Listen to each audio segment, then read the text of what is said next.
Hello, everybody. Welcome to this second episode of Fashion E-commerce Insight with myself, Herwin Naaktgeboren. I'm the Global Customer Success Manager within ChannelEngine, and I'm dealing with a lot of our fashion clients within ChannelEngine. But also my experience is in the past on marketplaces. In the first episode, we spoke about the future of fashion e-commerce together with Thijs from Branson. But this episode, we will be talking more about the marketplaces itself, all the different marketplaces, especially the ones in Europe. And for that, I have invited my colleague and friend, Mitchell Dröge. Mitchell, a warm welcome. Would you like to introduce yourself a little bit to our viewers? Thanks, Aaron. Really happy to be here. Mitchell Dröge, Global Manager Channel Partnerships, responsible for all the partnerships with marketplaces at ChannelEngine. Big shoes to fill. I saw the last episode, and you guys did a great job. I'm not from the fashion world. I didn't work at a fashion brand, but I've been lucky enough for the last 4 years to work with many different fashion marketplaces across the globe. For example, Zalando, About You, Otto, but also many generalist marketplaces that have fashion like Amazon and Bol. So happy to deep dive on channels. It's all about channels today. And looking forward. What we're really trying to establish today is really to give our viewers a little bit the insights on the different marketplaces. We don't really have to go too far from, this is an item that is going to sell fantastically on a marketplace, but more from how can they look at the different marketplaces, especially on, the fashion part. Is it just, the big ones like a Zalando or About You, as you mentioned already, or are there different marketplaces that they can look into? So hopefully in the next 30 minutes or so, we really come into a nice view for our customers. So in that way, if we really look at the marketplace itself, Mitchell, the marketplaces did almost 4.1 trillion in 2022. And it's all, 1P, 3P, everything like that. If you really look back on, as you said, 4 years that you've been with ChannelEngine and the marketplaces, do you really see a big difference there? What is your experience just in the marketplace in general, how important they are? So I'm happy to talk channels today, right? Because it's in the name, ChannelEngine. And I think we've delved a lot into the fashion landscape previously. So today we're really going to look at the channels that are out there and share as much learnings as possible. But in general, of course, what we've seen the last years, unsurprisingly with COVID, the importance of marketplaces just skyrocketed. Double-digit growth, and I think any brand that was out there that didn't make the step yet to D2C made that step over the last years, either through going online with their own web shop, but to a greater extent through marketplaces, just because obviously marketplaces have that impressive reach, they have that engaged customer base, and for brands, it's just a very easy way to tap into these markets. And especially with international expansion, it offers a great platform. So over the last years, we've just seen it grow phenomenally, not without its challenges, which we'll go into in a minute. But absolutely, it's been a roller coaster, I think, for a lot of companies out there. Absolutely. I mean, if you really look at the whole, not only the fashion, but the whole marketplaces in general, is that a couple of years ago, especially before the COVID, it was all the resellers and the smaller kind of businesses that were really online. And then suddenly, all the brands started to step in as well. So it's a big change, especially for the brands and especially the fashion brands. Can you share some details about how the marketplace landscape and their growth behavior really changed in the last couple of years? So we saw a very impressive growth. So between 2019 and 22, marketplace spending increased by 1.6 trillion, right? So it was actually phenomenal growth that we saw, and we saw really global marketplaces capture 1.7 trillion. So I think it's clear that for a lot of brands this opportunity was there. And it's not just the horizontal marketplaces, so the big ones like Amazon, etc., but also niche marketplaces, right? Very focused on fashion that have shown to be quite critical for that growth. Mm-hmm. So if you look at because it's very interesting what you said. So it's not only the Zalando and About You that are normally in the fashion, one of the key ones in Europe. And if you really want to go in the fashion and you want to start selling on marketplaces, They're the first ones, or even the ASOS or La Redoute in France, all these ones. Do you feel that it is really these ones that you always have to be on, or do you need to really look from what is your inventory if you would do an advice, for example? Well, I mean, let's take one step back, right? Like I think you need to look at what kind of products you're selling. So fashion is quite broad, everything from let's say undergarments all the way to apparel and shoes. And I think then you need to make the distinction between, are you in premium or are you in more an affordable price segment? All of those things influence which channels are relevant for you. So if we take Amazon, for example, Amazon is a horizontal marketplace, traditionally not known for fashion, but actually, especially when you look at items like underwear and shoes and things like that, actually there's a lot of sales taking place on Amazon. And here in the Benelux, of course, on Bol. At the same time, you wouldn't expect really luxury fashion to be sold on those platforms. There might be an exception, and we know that Amazon launched its Amazon luxury section, but that it hasn't had that much traction yet, of course, compared to what you see on actual fashion marketplaces. So that's an important one. And then, of course, you have the big fashion marketplaces, Zalando, About You, previously also Spartoo, although in recent years, their growth has been a little bit hampered. I think those type of channels are kind of a no-brainer for most fashion brands. However, they've become quite selective over the last years. So whereas we saw during COVID that Zalando was quite open to work with a lot of brands, that's changed a bit more. They're more invite only. Yeah. So the question is, are they open to working with you as a brand? And is the opportunity there now, right? So then looking at other niche channels can be an option. Okay. And another reason for looking at other niche channels that are less mainstream in Europe, a reason could be because of the price point. So for example, 24S, which is very much a luxury marketplace owned by the LVMH group. Yeah. That's where you really want to be if you're selling really high ticket items. It just connects well with your brand, and people shopping there are looking for items with high ticket items. And so, because you mentioned it already, from Zalando, they changed a little bit from in the COVID. It was very open. You just could connect and start selling there. It's a little bit more closed at the moment. With the niche ones, I can imagine, because it's really niche, it's quite close, that they really are very on invite only to make sure that they really have the right inventory there as well. Is that a correct assumption? So ones there are many out there actually. So you can, and they're often a little bit more premium retailers, right? So you have Breuninger in Germany or Galeries Lafayette in France, also Allens in Sweden, and there are many more examples of that. They're very curated because they have an approach where, on the one hand, they've got the products that they have in their store that they want to have online as well. Products they bring on board on the marketplace model, they can't compete too much with their own 1P products. And that's something you see more often, that a lot of these marketplaces, they're not pure marketplaces at all. It's like 4P, so it's 1P plus 3P. And their main money maker is the 1P model. And any brands they bring on board can't cannibalize on those 1P sales. So it really has to be complementary, or fill a gap, and they do their white spot analyses for that, of course, based on search behavior. That said, that's of course for the main brands out there still an opportunity, right? Because it's also possible to sell 1P. I think that's actually a massive portion, of course, for many brands in their sales. However, more and more of these, let's say 4P marketplaces, new brands that they bring on board, they often want to get them on board through 3P. Because this is less risk for them in terms of stock. So if you're not yet selling 1P as a proper brand to a certain retailer, I think that 3P opportunity is often the biggest. There are some other things to take into account when it comes to that 4P, so that 3P, 1P type of platform, which is that, and we'll get back to that in a minute when we look at petrol, when we're talking about unit economics, economics, is that many of these players, they have their 1P products in their own warehouse.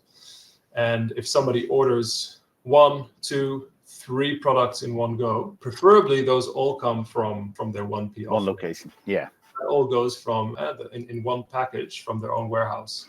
And the more products you send in one go, the better that is for your unit economics as a platform. Yeah. So those are all forces that influence, let's say, the 4P players out there to not also fully go all in on 3P, because they want to have those proper unit economics. Mm-hmm.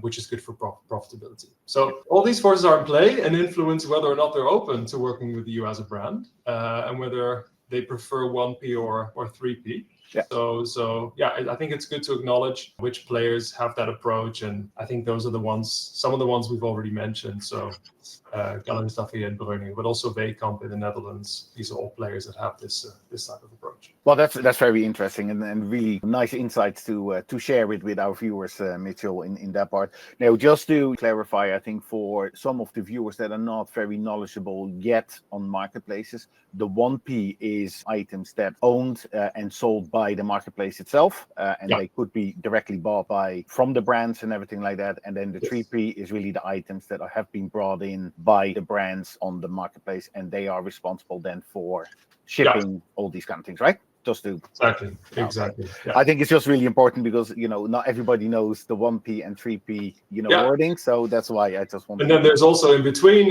consignment, of course, which is a mix of the two, so it can get a bit confusing. But just to give a quick overview of the landscape, so I'd love to share that. I think if you look at key pan-European marketplaces that are focused on fashion, I think really obviously the top one is Zalando, and then About You. And then per country, you have some local players that deviate from that norm, right? So I think whereas Zalando, About You, they're definitely the leaders in markets in the DACH region, Benelux region, a little bit to the north, a little bit to the east. But if you look at UK, it's ASOS. And definitely not Zalando, and About You isn't even live there. In France, you have more players. France is a notoriously, or famously, because we love it, fragmented market when it comes to marketplaces. Just so many different players out there. It's fantastic. So when it comes to fashion, next to Zalando, who are also pretty strong there, obviously you have La Redoute, VP, and Sarenza. So these are our key platforms to keep an eye on. In Spain, it's El Corte Inglés. Again, similar to players like Breuninger and Weekamp and Arlens. Very curated, more traditional. In Italy, it would be Yoox, the Tay Group. And then, for example, in Romania, it's Fashion Days, and in Poland, it's Modivo. So you really need to know what the channels are in the local markets in order to have the right coverage there. Yeah. And if you really look, because there's a lot of viewers that might just really join the e-commerce or really starting to consider to go abroad. So if they're based in the Netherlands, what kind of marketplace would be very good for them? With ChannelEngine, do you have any tool that they just can go there and have a quick look from, hey, what would be very interesting? Or is there something there on the website from ChannelEngine? Yeah, so there are many different sources out there, but so on ChannelEngine, obviously we have a nice channel section on our website.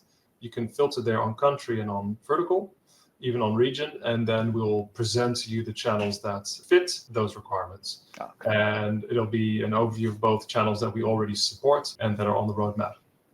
Very nice. I think that's always very interesting, right? I mean, you join us for the video, so it's quite good to show it as well to our viewers how easy it can be, especially because you have 700 marketplaces live with ChannelEngine. So very good. So we spoke a little bit about marketplaces in general, then a little bit about the niche, but then of course you have the upcoming, right? So everybody are looking at it. So we have the social commerce, but also the Chinese platforms. I know it's always very hard because the social is not that big yet in Europe. How is your view on that part? Yeah, the Chinese platforms, the dragon in the room. Yes. We'll get to that in a second. We can look at the upcoming channels for sure. Yeah. Just a last quick wrap up on landscape, right, of the more established platforms. So actually, a couple channels we didn't even mention yet, and one of them being your background when it comes to generalists. We also have eBay. Yeah. And when you hear eBay, the first thing in many countries maybe isn't fashion, but actually in markets like the UK, and also in Germany, it's actually a very popular shopping destination for shoes. And if we look in Poland, Allegro is by far the biggest marketplace, not a fashion-specific one, but also there we have a lot of clients selling fashion there. So yeah, the number of generalists out there that offer opportunities are large. Then in terms of niche channels, we mentioned 24S already when it comes to premium. There are a couple more. So we have My Teresa in Germany. We have Minto from Denmark, but it's pan-European, that are really premium. And then we didn't speak about flash or outlet sales yet, right? So I think one of the challenges that fashion sellers have is working with constantly changing collections. Each year, each season, there's a new collection. I think there's probably whole studies around how you can make sure to produce and stock exactly what you need to sell. It's of course impossible. You'll always have some overstock. Many brands, they prefer not to push these products on their own channels because they don't want to discount. So they use these outlet channels for that. And then there are many out there: VP, Secret Sales, Best Secret, Otrium, all of them great platforms throughout Europe. And lastly, very niche, and there's not too many out there yet. Although many marketplaces, they do try to have this offering on their platform, but it's the sustainability first type of channel. And a good example of that is an avocado store. So all the products in avocado store, they have to have a sustainability level in order to be accepted onto the platform. So really tapping into that market. So yeah, lots of great niche and generalist platforms, but it's constantly changing. I know. At all moments in the 3P world. So you mentioned the Chinese platforms. Yeah, I think a great opportunity actually, and at the same time a threat to platforms in Europe and also to brands in Europe. So first, why is it a threat? Well, obviously, a big shift is of course that a lot of these fashion brands that are coming in, like Shein, but also sellers that are selling on Temu, are just able to sell directly from the factory to the consumer with subsidized shipping and also subsidies from the platforms themselves, right? Like Temu, for example, heavily investing in winning market share in this phase. I think we also spoke about this with the Channel X recently. They did 3 billion in just advertising. Who knows how much they're investing in lowering prices to win market share. So this is eating away, of course, at fashion brands at the lower price segments of the market. This is definitely a threat. And also to the marketplaces themselves, right? That our brands and resellers sell on. They're also seeing some of their margins being eaten away, which negatively affects their sales on the platforms they're active. The question is how sustainable that is, right? We've also seen it with Wish, we've seen it with AliExpress, we've seen it with Shopee coming in, so aggressively entering, but never really fully taking off. AliExpress being the exception. I think they did quite well in Spain, transforming from a cross-border only platform to a platform where local brands are, very willing to sell. It's kind of the exception, but the opportunity is also there, and I think AliExpress in Spain gives a good example. If these platforms are able to reposition themselves sufficiently and really use some of the great advantages they have to convince brands to sell on their platforms. It'd actually be a massive opportunity for brands in Europe. It is, but I think one of the big challenges will be is what we've seen, of course, in brick and mortar world of the fashion, is that all the big brands, they had their own stores or through resellers or something like that, and then suddenly the cheaper kind of stores came in and they trying to match those prices, and that is where some of them got in trouble. Is that so? We have to see from how is that going to progress in the future. So you already mentioned very quickly, the challenges that are there for the different brands, talking about fulfillment, all these or return management, of course, is massively big. If we really touch very briefly on the returns for marketplaces, do you see that there is really a big difference how marketplaces are dealing with returns?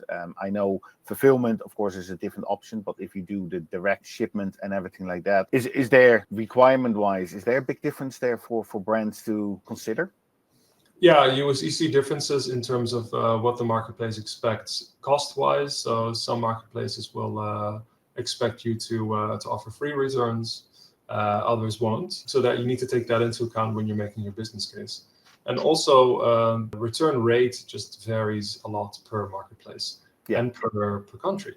So when you're making your business case on entering a new market or opening on a new marketplace, it's good to know those. It's good to know those percentages so you can properly do your forecasting. Easy example, of course, if you're selling in Germany, the return rate is a lot higher than if you're selling in France, for example. Just because of consumer behavior. Also, if you look at maybe Zalando compared to Bol, although Zalando is definitely a much bigger marketplace when it comes to fashion, the return rate is also slightly higher than on Bol. These are things that impact the business case. Should be taken into account.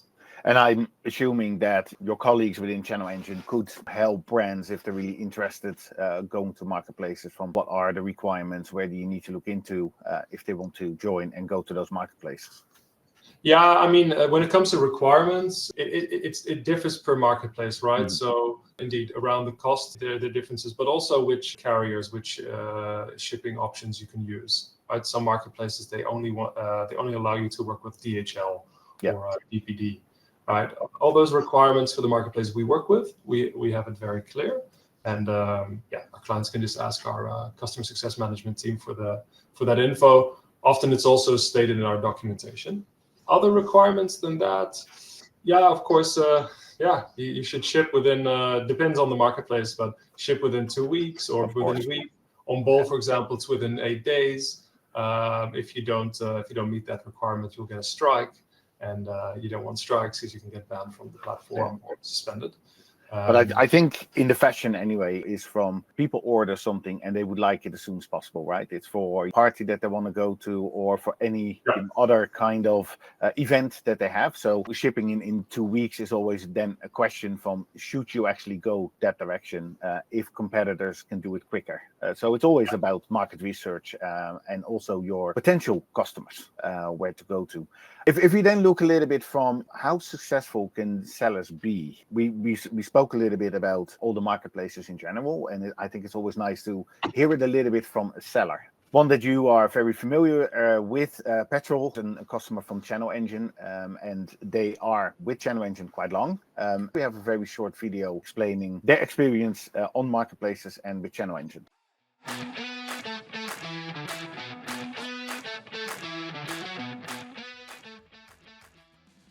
Petrol was founded in '89 in the Netherlands by Peter van Zon, a car enthusiast and lover of American culture and fashion. The company sits in the casual mid-segment menswear with a powerful combination of quality yet affordable products. With the help of ChannelEngine, we created packs that we think are commercially relevant for the consumer, but in our warehouse, we keep them separately. We basically assemble our assortment in these digital bundles and offer them with a discount, but always with an order value that improves our order economics. The consumer gets the bargain, we get a higher order, so it's a true win-win.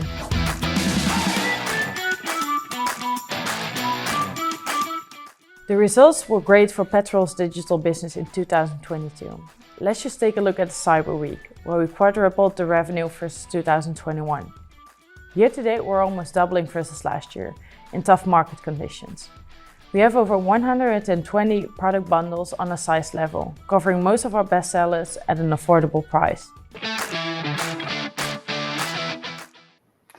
Very nice, isn't it? And I would like to thank Petrol as well for their participation in the video. It's very nice. It's a fashion label in the Netherlands. And I think it's quite interesting what you mentioned is the product bundles. That is something that ChannelEngine offers. Do you feel those kind of features is that really important to go to marketplaces? Do you have to create it yourself, or is that different by marketplaces? Yeah, I think bundles are not always allowed, but most of the time they are. And it's, of course, a great way to get the average order value up. Yeah. How some brands do it is they create the bundles already in their ERP because they also have it on their website. But if you then want to make bundles that are specific for a specific marketplace, that's not possible, or it's very hard to do that, time consuming to set it up in the ERP, etc. So you want something that allows you to virtually create it in your marketplace integration software. Nice little added bonus with ChannelEngine is that we have AI to help you generate automatically all the content around bundles. Because you have two products. Which content are you going to use? You have to make new content that describes the bundle. And of course, AI nowadays can just use the input from both products to create a nice bundle content. And a last quick one I want to mention, which is not exactly around bundles, but a unique challenge that fashion brands have on marketplaces, again, revolving around seasonality. Mm-hmm. Is that how many marketplaces work, especially the Amazons of the world, is that if you have a product on their platform and you build up a reputation with reviews, with proper shipping time, etc., your product will just much more likely to win the buy box and also build up a reputation, right? Which makes, you'll still need to advertise, obviously, but that organic traffic is there. That's much harder, of course, for fashion brands. With the new collections, time and time again. Each time you're adding products, you're removing them again. Yeah. So it's a lot harder for fashion brands to manage marketplaces in that sense. With that in mind, it's extra important that those evergreen products that you have on the marketplace, for which you're just adding some colors or some sizes or some variations, that those variations, those colors that you're adding, that they're connected to one and the same product that stays on the platform. So you build up that reputation, and you're not adding those products as separate products that lack that reputation from the original product. This can be a challenge when you're doing these things manually, because you need to have a grandparent, parent, child structure. And each marketplace has a different approach to that. So I just wanted to put that out there. This challenge can be solved with a marketplace software like ChannelEngine, and makes your life just slightly easier. Thank you. That's a very good tip, right? Especially if you're new to marketplaces, that you don't always realize that is really important.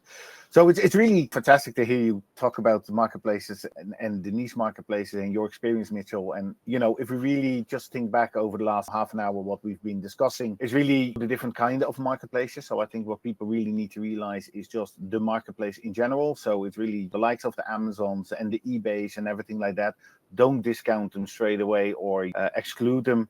There are opportunities there. Look into it. As you mentioned, socks, underwear, all these kind of things, or even t-shirts for sports that can be sold. Then you talk about the real, fashion marketplaces, so like the ASOS, Zalando, About You's, and then the more niche ones, right? So there's a lot of different opportunities for fashion brands to really go online and have a good look. Is there still anything that you think of, keep an eye on, this might be interesting? Yeah, social commerce, we didn't really have time to talk about it, but it is something to keep an eye on. Hasn't really taken off in Europe yet, but it has gained traction in the UK, mainly through TikTok Shop.